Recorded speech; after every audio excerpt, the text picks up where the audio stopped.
पंचायत धरने सब हो लिए या सरकार समाधान मिलेगा? या सरकार लुटेरों की सरकार है, पूंजीवाद की सरकार है।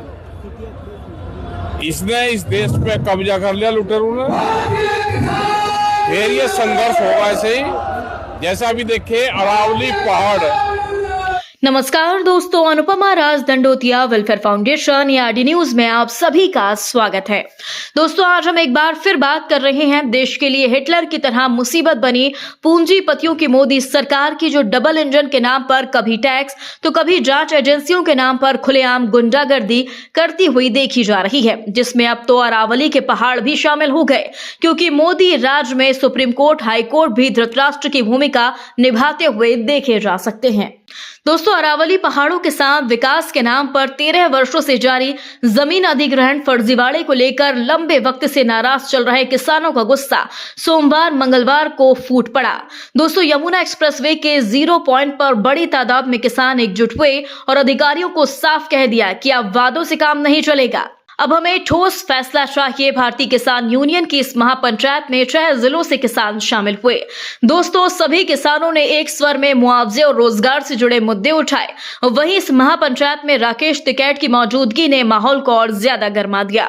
दोस्तों, अब किसान नेता राकेश टिकैत ने सरकार को समाधान के लिए 14 जनवरी तक का अल्टीमेटम दे दिया है और अरावली विवाद पर भी बयान देते हुए चेतावनी दी।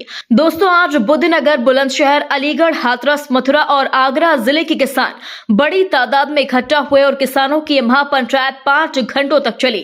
यही नहीं, इस पंचायत आक्रोश सभा में इकट्ठे हुए सभी किसानों ने अपनी मांगे खुलकर रखी। किसानों का कहना था कि अधिकारियों ने विकास के नाम पर उनसे जमीन तो ले ली, लेकिन उसके बदले उन्हें जो हक मिलना चाहिए था वह अभी तक नहीं मिला। इसी नाराजगी की वजह से किसानों ने प्रशासन और अधिकारी गणों के खिलाफ आवाज उठाई। दोस्तों, राकेश टिकैत ने सरकार और प्राधिकारियों पर सीधा हमला बोला। उन्होंने कहा कि किसानों को सालों से सिर्फ आश्वासन ही दिया जा रहा है। उन्होंने साफ कहा कि अगर 14 जनवरी तक समाधान नहीं मिला तो किसान लखनऊ कूच करेंगे। उन्होंने यह भी साफ कहा कि विकास प्रोजेक्ट के लिए जमीन देने वाले किसानों को नौकरी और बसने का पूरा हक मिलना चाहिए। इतना ही नहीं, हाल ही में अरावली को लेकर बड़ा विवाद चल रहा है और मीडिया से बातचीत करते हुए उस मुद्दे पर भी उन्होंने बयान दिया और कहा कि अरावली हमारी धरोहर है और हम इसे किसी के द्वारा नष्ट होने नहीं देंगे। अगर फिर भी किसी ने कोशिश की तो हम इसे बचाएंगे और जरूरत पड़ी तो प्रदर्शन करेंगे और वहीं जाकर बैठ जाएंगे। एक होता है घर और घेर। भाई, घर में मकान बन गया, घेर में मकान होता नहीं, वो आबादी वाले मसले हैं। खेती बाड़ी का मतलब है उसका बड़ा तो होगा लेकिन उस पर छत नहीं होगी।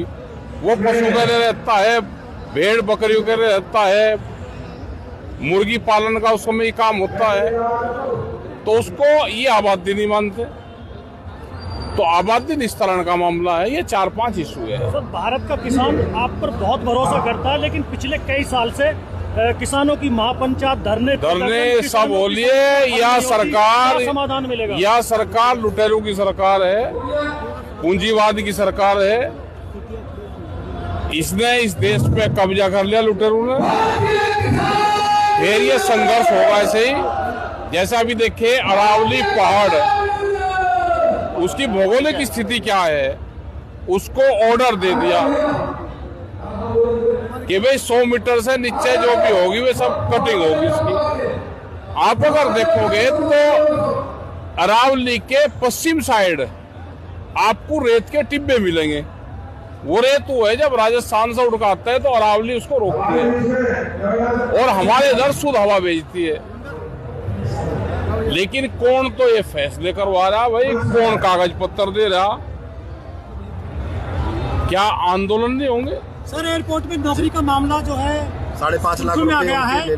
जो को नौकरी नहीं मिल रही, कह रहे हैं कि प्राइवेट नौकरी की तरह ठेकेदारी में ले रहे हैं, परमानेंट नहीं कर रहे हैं। और जब ये फौज को ही परमानेंट नहीं कर रहे तो इस एयरपोर्ट पे कहाँ परमानेंट कर देंगे?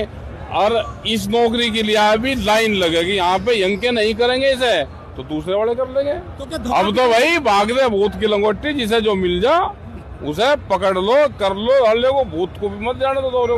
महापंचायत के बाद बड़े आंदोलन की तैयारी हो रही है। बिल्कुल है, ये आंदोलन की शुरुआत है और बात नहीं सरकारें मानने की तो ये आंदोलन तो होंगे। टीके साहब एक सवाल और रहेगा इस क्या?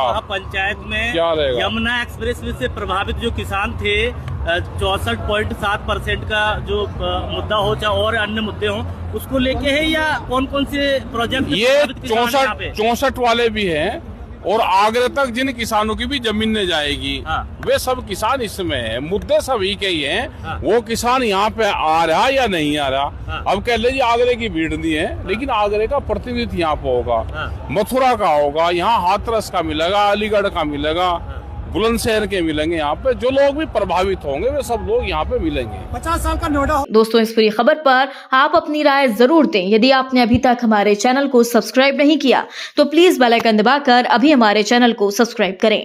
अगली ताजा अपडेट लेकर हम आपके बीच एक बार फिर हाजिर होंगे। बने रहिए हमारे साथ।